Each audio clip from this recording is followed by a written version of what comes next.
50.000 dosis de vacunas contra el COVID-19 llegarán al país el próximo 18 de enero. Así lo anunció el presidente Lenín Moreno.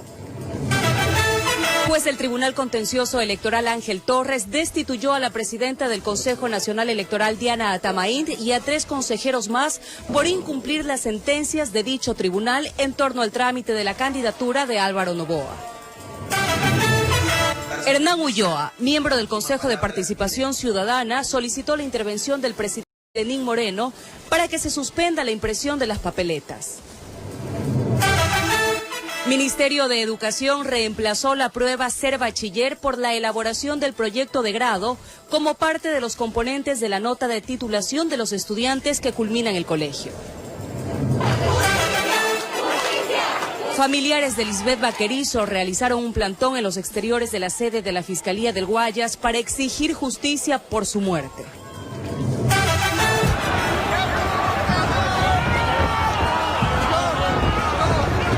Crisis política en Estados Unidos. Seguidores de Donald Trump irrumpen y causan caos en el Capitolio, donde se iba a certificar la victoria de Joe Biden como nuevo presidente de ese país. Así empieza la noticia Emisión Estelar.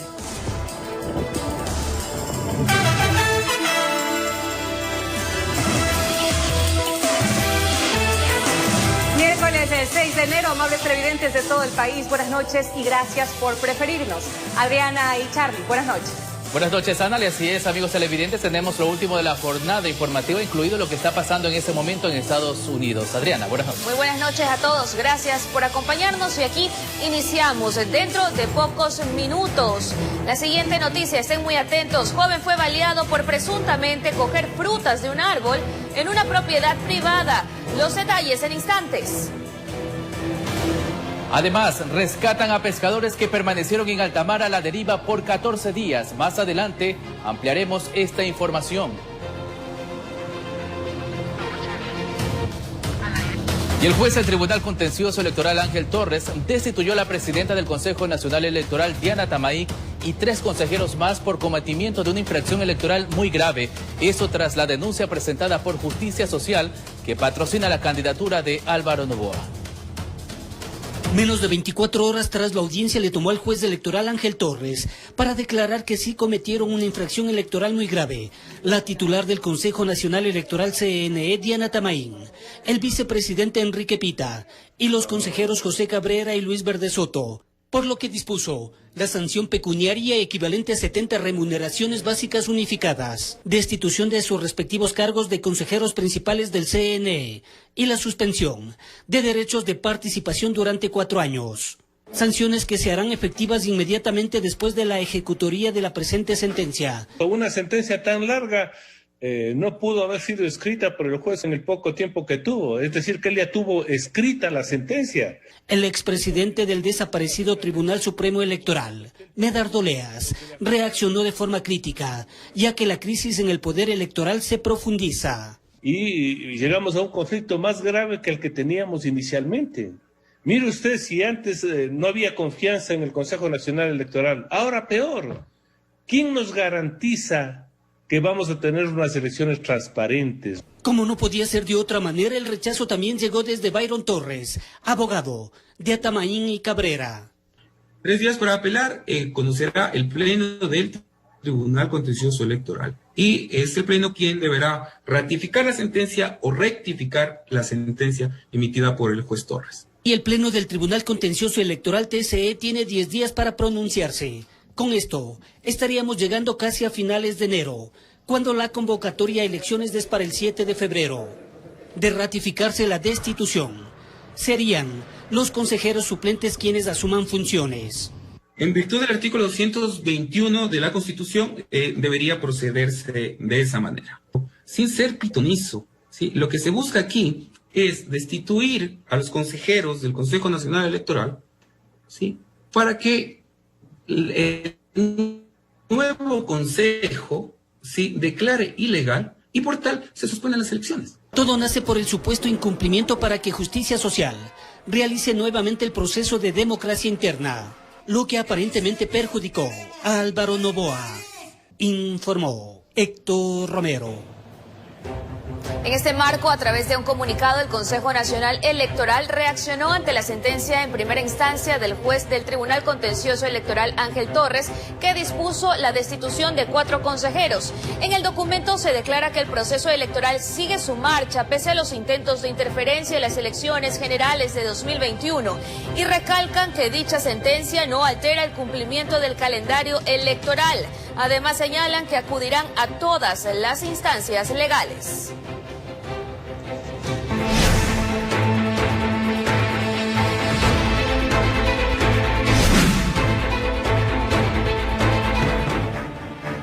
Mucha atención, 50.000 dosis de vacunas contra el COVID-19 llegarán al país el próximo 18 de enero. Así lo anunció el presidente Lenín Moreno. Las primeras dosis serán para inocular al personal de primera línea. Con una primera entrega de 50.000 dosis de vacunas que llegarán a Ecuador a mediados de este mes, iniciará el proceso de inmunización contra el COVID-19 en el país. Las primeras dosis llegan el 18, van a seguir llegando en entregas periódicas semanales hasta que venga la segunda gran entrega, que es en el mes de marzo. Las primeras personas inoculadas con la fórmula de Pfizer será todo el personal de primera línea que voluntariamente los requiera, para luego ir de una manera progresiva actuando sobre el resto de la población. No se va a vacunar a toda la población a la vez, eso es paulatino, por lo tanto las medidas de bioseguridad, las mascarillas, el distanciamiento social tienen y deben mantenerse. El presidente Lenín Moreno aseguró que este es el resultado de un trabajo de negociaciones desde el pasado mes de septiembre, en donde Ecuador se ha ido preparando para recibir, almacenar y distribuir la vacuna. Inclusive en el supuesto de que algún momento demore cierto tipo de procesos, hemos hecho ya contacto con las fábricas de hielo seco para que nos provean del hielo que se requiere para esos menos 70 grados Celsius. Tenemos un potencial de 400 puntos de distribución en todo el país y 10.000 puntos de vacunación. El primer mandatario también recalcó a la ciudadanía que pese a la llegada de la vacuna, no se ha acabado la guerra contra el COVID-19, que hay que mantener los cuidados y las medidas para evitar un rebrote. En que nadie baje los brazos, no crean que llegada la vacuna se acabó el problema, no es así. No es así porque la administración de vacuna requiere un tiempo. También informó que realizará un viaje a Washington para reunirse con los representantes de las vacunas de Pfizer, AstraZeneca y Moderna con el fin de negociar la entrega de un número mayor de dosis al país. Con el señor ministro viajaremos a Washington con el fin de gestionar la posibilidad de que se nos entregue una mayor cantidad de vacunas y más pronto posible. Enfatizaron que en esta primera etapa de vacunación, solo el Estado ecuatoriano podrá importar la fórmula y que en una segunda o tercera fase se dará paso a la importación privada bajo la vigilancia del Ministerio de Salud. Informó Mauricio Sánchez. En ese mismo tema, varias casas de salud de Quito están a su máxima capacidad por un incremento de pacientes con COVID-19. Numerosas personas buscan atención para realizar un test en los exteriores de los hospitales, mientras que familiares de contagiados esperan resultados médicos. La primera semana de un nuevo año no es como lo esperábamos. Un repunte de casos COVID-19 vive el país y nuevamente la capital reporta saturación en las casas de salud por los contagios. Y la verdad es que mi madre se presentó un poco mal, afectada el día lunes en la mañana y ya no se pudo hacer nada, pues prácticamente resultó con el COVID, contagiada. En los exteriores de varios hospitales el panorama es similar a los meses de julio y agosto, cuando Quito atravesó los días más complejos de la pandemia. Son largas las filas de personas que esperan resultados, pero también están los familiares, quienes buscan información y el estado de salud de pacientes COVID. Vengo a ver información y también averiguar cómo está avanzando mi papá. Confiados, esperando que en realidad que Dios sobre milagro. Fiebre, dolor de cabeza. Ya llevo así desde el 30. Sí es feo, la verdad. Esperemos que no sea nada. En nuestro recorrido constatamos que las carpas de triaje están llenas, esto en el Hospital IES Quito Sur. En promedio a esta casa de salud son atendidas 200 personas con síntomas asociados al COVID. Tenemos una duplicación de casos sintomáticos respiratorios, es decir, sospechosos de la COVID-19. En el hospital se está aplicando un plan de contingencia. Las carpas militares ya están operativas. Sin embargo, los pacientes graves son más y hay una lista de espera para una cama en cuidados intensivos. Y en terapia intensiva 100% siempre, nunca hemos bajado, y obviamente la lista de espera para pacientes críticos para terapia intensiva pues tenemos alrededor de 25 aproximadamente. Nadie está a salvo de contagiarse. Personas de la tercera edad, adultos y jóvenes asisten a los hospitales con complicaciones en su salud. Que a mi mamá necesito que le hagan el esofado porque le duele el cuerpo. Este es el momento de no bajar la guardia a puertas de la llegada de la vacuna. En el país, los casos confirmados son 217.377. Informó Priscila Cadena. Mientras que en Colombia el sistema de salud de la ciudad de Ipiales, fronteriza con Ecuador, colapsó. Las autoridades decidieron regresar al confinamiento y el toque de queda iniciará a partir de las 4 de la tarde. Las trochas serán estrictamente controladas por la policía. Tras un decreto departamental, el gobernador de Nariño determinó el toque de queda nuevamente para los habitantes de este sector fronterizo con Ecuador. A partir de este 6 de enero, la ciudadanía no podrá salir de sus domicilios. El alto índice de casos COVID obliga a las autoridades a retornar al confinamiento. Durante el horario de las 4 p.m. hasta las 5 de la mañana de cada día en todo el departamento. Se prohíbe el expendio y consumo de bebidas embriagantes durante el periodo del toque de queda. Se reitera a los mandatarios locales para que implementen medidas de pico y cédula para las distintas actividades permitidas. Se prohíbe la realización de todo evento que genere aglomeraciones. Las autoridades en el municipio de Ipiales cumplirán de manera estricta la normativa, pues 1.000 personas han fallecido a causa del virus, mientras que Ipiales registra 3.050 casos confirmados, lo que ha provocado que el sistema de salud colapse frente a los 2.149 que hay en la ciudad fronteriza de Tulcán. Tenemos más del 97% ocupado. Hospitalización en nuestro Hospital Civil de Ipiales. Cuidados intensivos más del 80%. Estamos en alerta roja. El sistema comercial nuevamente cierra sus puertas a partir de las 16 horas. Los propietarios de los negocios dicen que es una pérdida. Sin embargo, aclaran que los contagios no provienen de este sector. En los comercios no se está dando el contagio, o el índice del contagio es muy reducido en razón de que los protocolos que se están llevando ahí no están siendo motivo por el cual se estén contagiando. Se están contagiando es en las familias. Por su parte, la policía mantendrá un estricto control en cada uno de los puntos de la ciudad, incluso en los ingresos de las denominadas trochas, evitando que las decenas de ecuatorianos lleguen hasta Ipiales a efectuar compras. Ellos no podrán ingresar. Y la Policía Nacional no tolerará la indisciplina social y se aplicarán las medidas correctivas y las sanciones penales correspondientes. Con imágenes de José Cedeño desde Nariño, Colombia, informa Miriam Enríquez. Más de 200 pacientes infectados con COVID-19 han salido victoriosos tras haber recibido el tratamiento con plasma de otras personas que tuvieron la enfermedad y que se han curado, por lo tanto han desarrollado anticuerpos. Carlos Julio Grumendi nos cuenta en la siguiente nota que dicha campaña es impulsada en el Hospital Luis Vernaza de Guayaquil. Héctor Cordero, desde el mes de noviembre del año pasado, se enteró que tenía COVID. Pasó todo el proceso y hoy decidió donar su plasma para poder salvar la vida de quien se encuentra en una situación crítica debido a este virus. Si yo ya tuve la enfermedad, bien es cierto, fui asintomático, pero hay personas que están sufriendo y hay muchas pérdidas de personas. Entonces, si puedo ayudar a alguien, ¿por qué no hacerlo? Tras varios estudios, el Hospital Luis Vernaza de Guayaquil realiza una campaña que es receptar el plasma convaleciente de personas infectadas.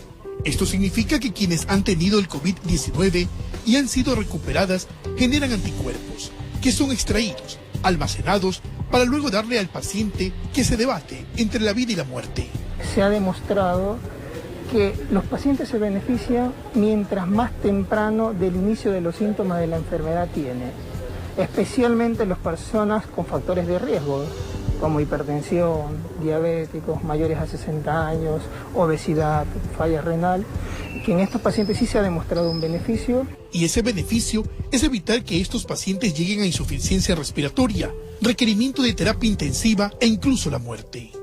El donante debe cumplir varios requisitos que han sido aprobados por el Ministerio de Salud Pública, como por ejemplo, debe estar en buen estado de salud, haber tenido una prueba PCR por hisopado, positivo para SARS-CoV-2, acudir entre los 10 y 14 días luego de la enfermedad y sin síntomas, tener entre 18 y 60 años de edad, no tomar medicamento que pueda pasarle al receptor, contar con buenas venas y preferible que sea varón.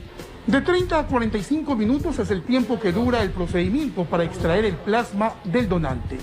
El paciente que se ha beneficiado es evaluado por el servicio de hematología y por medio de dicho informe se conoce si esta persona está apta para receptar el plasma, previo al consentimiento del familiar. Nosotros hacemos un análisis, una evaluación exhaustiva y muy estricta del donante, en el cual nosotros hacemos medición de anticuerpos del donante. ¿Para qué? Para ver que tenga una cantidad considerable de anticuerpos. En el Hospital Luis Verdaza se ha beneficiado 232 pacientes con plasma que han estado enfermos con coronavirus, informó Carlos Julio Gurumendi.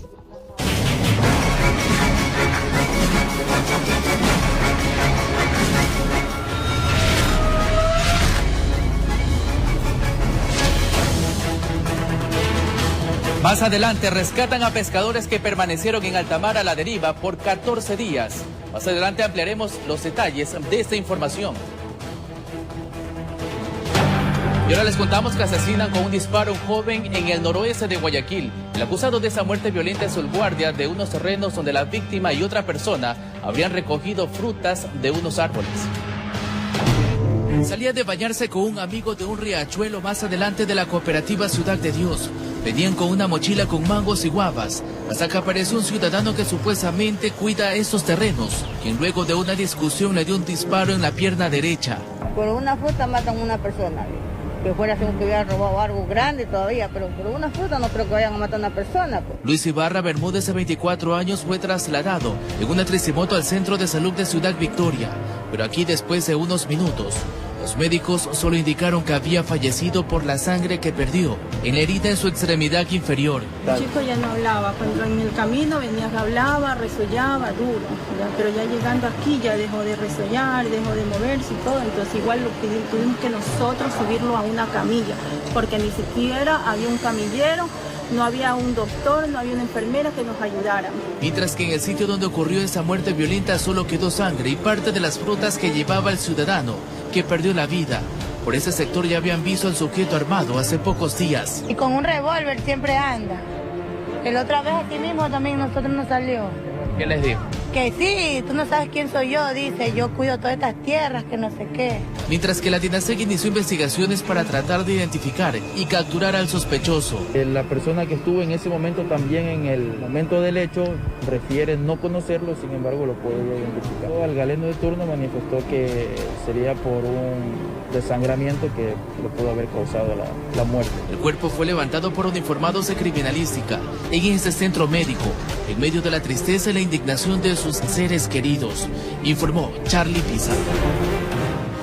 Detienen a 3 hombres acusados de transportar un cadáver en el balde de una camioneta en Santo Domingo, capital de la provincia de Sáchila. La policía indicó que el occiso era llevado para ser abandonado en un lugar desolado.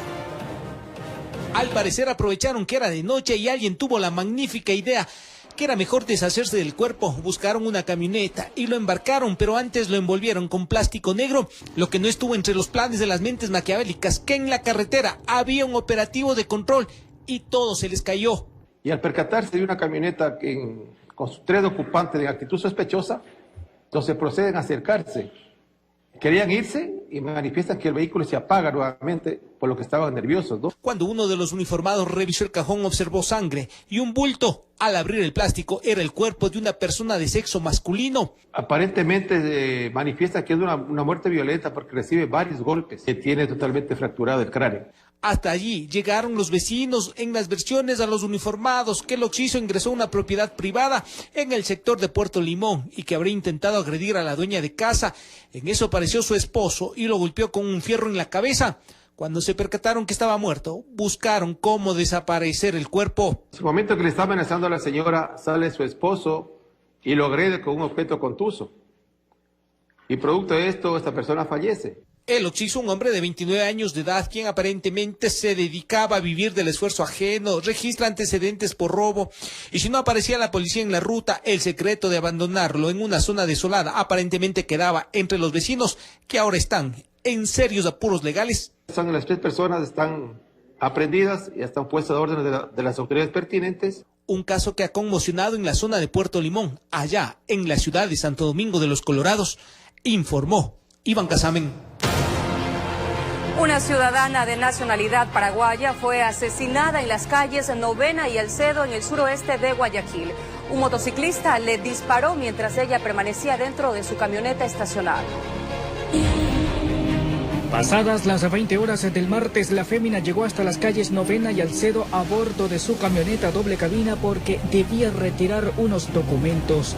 Se encontraba en compañía de un agente de la Policía Nacional en servicio activo, quien ya había cumplido con su jornada de guardia. Donde se aproximan 2 ciudadanos, uno en una motocicleta y el otro a pie, donde realiza varias detonaciones en contra de la persona. Según el informe policial, el agente se encontraba en los asientos traseros del vehículo. Al escuchar los disparos, sacó su arma de dotación y disparó en contra de los ocupantes de la moto, pero sin éxito. Al descubrir que su compañera estaba herida, tomó el volante del automotor y la trasladó hasta una casa de salud donde falleció. Como ustedes pueden darse cuenta, todos los equipos están desplegados para ver la verdadera causa de la motivación y poder dar una clara situación del hecho. La víctima fue identificada como Ruz Rotela Fernández, de 38 años, de nacionalidad paraguaya. En nuestro país no registra antecedentes y no tendría inconvenientes con nadie que haya representado una amenaza para ella. Se descarta lo que es el robo. En este momento estamos realizando todas las tareas investigativas para poder esclarecer cuál es la motivación, realizando un análisis familiar, un entorno familiar y el entorno de trabajo para lograr establecer la verdadera motivación. Informó José Morales. Y familiares de Lisbeth Vaquerizo realizaron un plantón en los exteriores de la sede de la Fiscalía del Guayas para exigir justicia por su muerte. La DINASEG anunció que existe una boleta de captura para el conviviente de la mujer.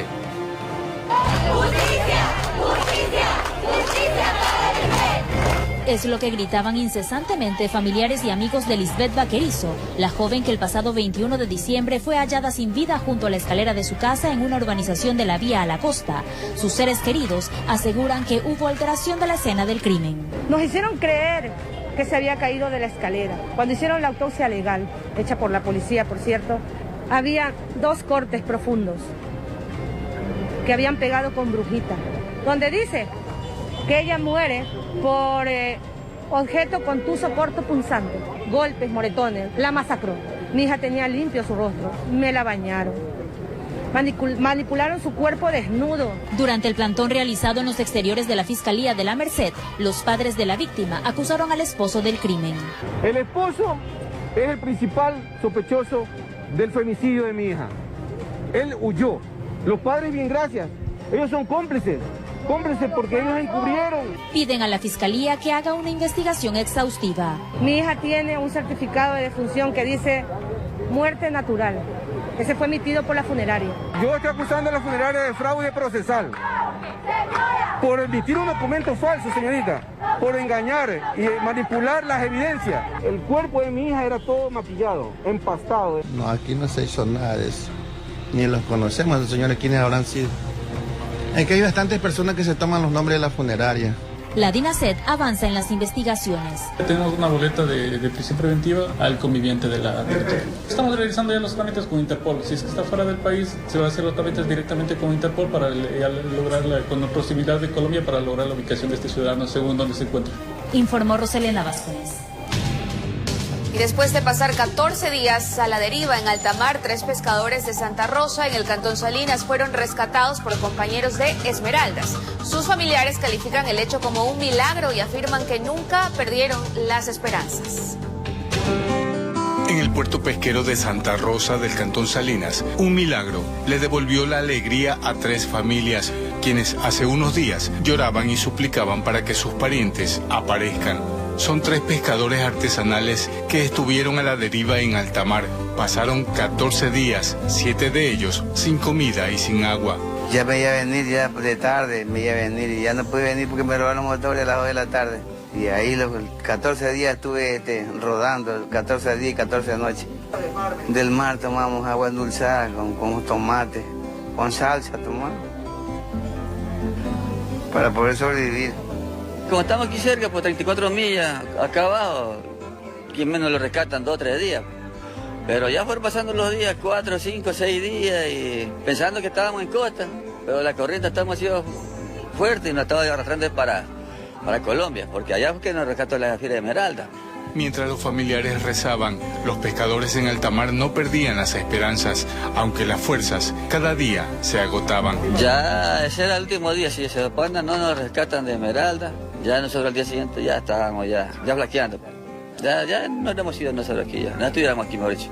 Justo cuando pensaban que todo estaba perdido, la mano de Dios apareció. Estábamos haciendo las oraciones fuertes cuando se llegó en el celular de mi esposo, estaba ahí al frente y sonó.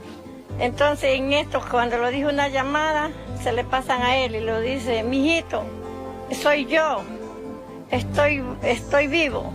El milagro se hizo realidad, la fe de todos nosotros. Gracias al Todopoderoso, estos humildes pescadores volvieron a nacer y ahora ya están disfrutando del aprecio y el amor de sus familias. ¿Van a volver a pescar o ya no? Nosotros claro, somos de combate, tenemos que seguir trabajando en el mar, pues sí. Ya estamos todos días, está la matrícula por 2 años todavía, si Dios permite. Y ahí sí ya la embarratero ya. Desde la provincia de Santa Elena, informó Darwin Villao. Y en nuestro país, Hernán Ulloa, miembro del Consejo de Participación Ciudadana y Control Social, solicitó la intervención del presidente de la República, Lenín Moreno, para que se suspenda la impresión de las papeletas presidenciales. Entre tanto, el Comité de Derechos Humanos de las Naciones Unidas solicita que se permita a Álvaro Noboa participar en el proceso electoral. El inicio de la impresión de las papeletas electorales para el binomio presidencial genera más de una interrogante. Es precisamente del lado de Álvaro Noboa que se demanda la suspensión, porque existirían recursos legales por resolver. ¿No están viendo que hay causas que están todavía pendientes aquí dentro del Tribunal Contencioso Electoral? ¿Cómo puede ser posible que diga Enrique Pita que no hay ninguna causa que esté pendiente y que por ese motivo van a emitir las papeletas en el Instituto Geográfico Militar? Sería un delito que es peculado además, que no prescribe. Preocupación que es compartida por Hernán Ulloa, consejero del Consejo de Participación Ciudadana y Control Social, quien emitió un exhorto al presidente de la República, Lenín Moreno, para que disponga al Instituto Geográfico Militar de las Fuerzas Armadas suspenda la impresión. El alto mando de las Fuerzas Armadas y del Instituto Geográfico Militar han tenido una reunión con el señor presidente y uno de los temas que fue tratado es justamente la impresión de papeletas. La intención es prevenir el despilfarro o que tenga el Estado un gasto innecesario, cuando lo prudente sería esperar 1 o 2 días más mientras se resuelven estos recursos al interior del Tribunal Contencioso Electoral. Del otro lado de la orilla, el constitucionalista Gustavo Medina cree no necesario que el IGM aplaste el freno, a pesar que Justicia Social pueda ser el más perjudicado. En cuanto a las afectaciones, hay instancias judiciales que pueden resolver estos problemas. En este momento estamos en un proceso electoral que tiene que cumplirse, no puede truncarse. Lo cierto es que en los próximos días los medios de comunicación podrán constatar el avance de la impresión de las polémicas papeletas. Esto mientras el Comité de Derechos Humanos de las Naciones Unidas ha solicitado al Estado parte que garantice el cumplimiento de la sentencia del Tribunal Contencioso Electoral del 30 de octubre del 2020, permitiéndose que Álvaro Noboa Pontón sea inscrito como candidato de Justicia Social a las elecciones presidenciales previstas en febrero del 2021. Además, que haga llegar cualquier observación con relación a la solicitud de medidas provisionales antes del 8 de febrero del 2021. Informó Héctor Romero. Los candidatos a la presidencia de la República intensifican su campaña electoral con recorridos puerta a puerta y caravanas. De diversas formas llevan sus propuestas a la ciudadanía para captar el voto popular.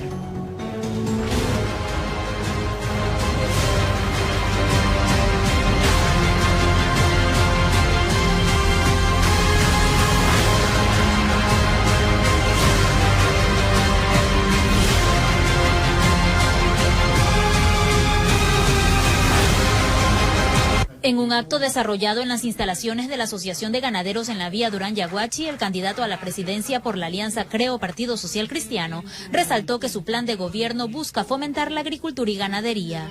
Nosotros volveremos a llamar al Banco Nacional de Fomento. Lo vamos a capitalizar con al menos $1.000 millones para dar crédito al 1% de interés y a 30 años plazo. Lucio Gutiérrez de Sociedad Patriótica caminó por las calles céntricas de la capital, dialogando con la gente sobre los proyectos que desea ejecutar en caso de ser presidente. Entre tanto, el aspirante presidencial de Concertación y Partido Socialista Ecuatoriano, César Montúfar, recorrió en bicicleta el norte y sur de Quito, promocionando sus propuestas de campaña. Mientras que en Guayaquil, el candidato Giovanni Andrade del movimiento Unión Ecuatoriana Lista 19 firmó el acuerdo por la familia en favor de la vida y contra el aborto. Necesitamos librarnos de la corrupción, de la violencia, de la falta de paz. Necesitamos recobrar el Ecuador para cada ecuatoriano. Jimena Peña del movimiento Alianza País en una caravana motorizada recorrió el centro y sur de Quito y visitó el mercado de Carapungo para conocer las necesidades de la comunidad. Por su parte, el presidenciable Guillermo Celi de Suma Listas 23 visitó a los moradores de la isla Trinitaria para conversar sobre sus planes de gobierno en caso de llegar a Carondelet. Informó Roselena Vázquez. Algunos aspirantes al legislativo estuvieron en distintos puntos del país. Veamos. La candidata a la legislatura por el Partido Social Cristiano, Natalie Viteri, estuvo en Chongón visitando a los habitantes de ese punto para dar a conocer sus ejes de acción de llegar a la Asamblea Nacional. Mientras que Andrés Briones, del movimiento Construye Lista 25, recorrió diferentes sectores del Cantón Milagro en la provincia del Guayas, sobre todo para conversar con emprendedores acerca de lo que necesitan para reforzar sus negocios. A la par entregó canastas de alimentos a las madres de familia más necesitadas. De su lado, Mauricio Salem, quien encabeza la lista de candidatos a la Asamblea Nacional por Suma, se dirigió a Manabí, recorriendo cantones como Calceta y Tosagua. También estuvo en Bahía de Caracas y Pedernales.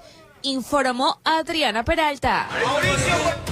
Es momento de una nueva pausa comercial, pero más adelante todos los detalles de que la prueba Ser Bachiller será reemplazada por la elaboración del proyecto de grado como parte de los componentes de la nota de titulación para incorporarse. Ya regresamos.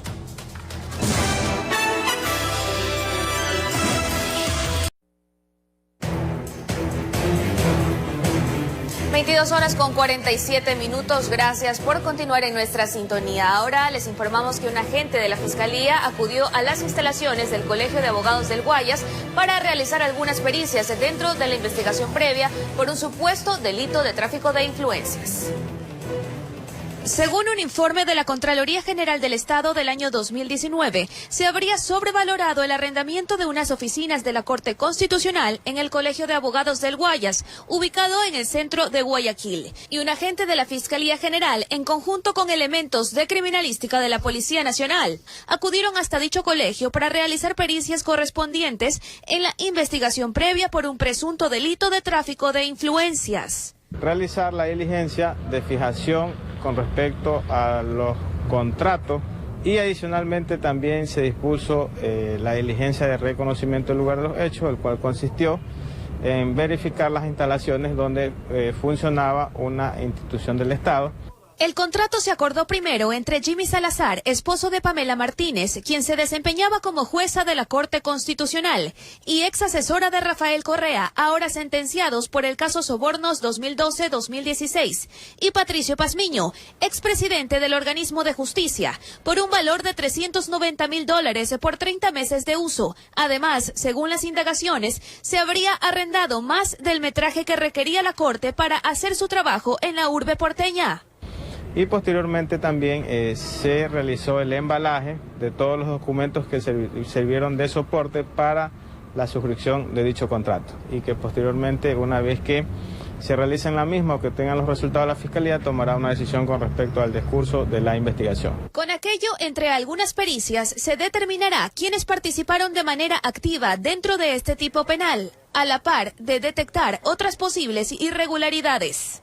Existen varias personas a las cuales se ha llamado a rendir versiones, cuyas diligencias se realizarán acorde al cronograma que Fiscalía ha establecido. Informó Adriana Peralta. Mucha atención. Desde este año y como una alternativa para garantizar los procesos de aprendizaje de los estudiantes, el Ministerio de Educación reemplazó la rendición de pruebas ser bachiller por la elaboración del proyecto de grado como parte de los componentes de la nota de titulación de los estudiantes que culminan su preparación de bachillerato. Conscientes de las limitaciones que la pandemia trajo al sistema educativo y a sus métodos de evaluación, el Ministerio de Educación presentó el Plan Educativo COVID-19, mismo que busca garantizar el cumplimiento de los procesos formativos y de aprendizaje en el marco de esta pandemia. Uno de los cambios más relevantes será el reemplazo del examen Ser Bachiller por el proyecto de titulación, mismo que representará el 20% de la nota global del estudiante para su graduación.